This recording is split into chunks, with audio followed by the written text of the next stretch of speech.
117 జియో వల్ల సుమారుగా 10 లక్షల మంది విద్యార్థులు ప్రభుత్వ పాఠశాలలకి విద్యకి దూరం అవుతాం జరిగింది అధ్యక్ష.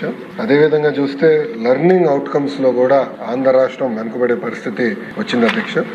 పాదయాత్రలో నన్ను ఉపాధ్యాయులు కూడా కలిశారు. 117 జియో రద్దు చేయాలని కూడా వాళ్ళు అన్నాడు నన్ను కోరటం జరిగింది. సుమారుగా గౌరవ సెక్రటరీ గారు, కమిషనర్ గారు 33 మీటింగ్లు సంఘాలతో ఏర్పాటు చేసి చర్చించి దానికి ప్రత్యామ్నాయం ఆల్టర్నేటివ్ జియో అనేది తీసుకొస్తాం జరిగింది అధ్యక్ష. ఇక్కడ అధ్యక్ష ప్రధానమైన అంశం ఏంటంటే 1 క్లాస్ 1 టీచర్ అధ్యక్ష.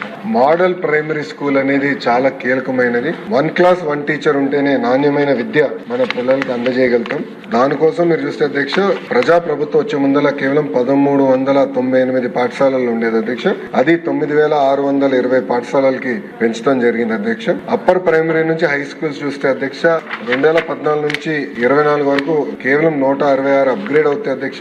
ప్రజా ప్రభుత్వం వచ్చిన మొదటి సంవత్సరంలోనే 779 పాఠశాలల్ని అప్గ్రేడ్ చేస్తాం జరిగింది అధ్యక్ష. ఇవన్నీ మీకు ఎందుకు చెప్తున్నానంటే అధ్యక్ష ఇది ఒక మోడల్ గా దేశానికి ఒక మోడల్ గా ఏర్పాటు చేయాలి ప్రభుత్వ విద్య అనే లక్ష్యంతో ప్రభుత్వం పనిచేస్తుంది అధ్యక్ష.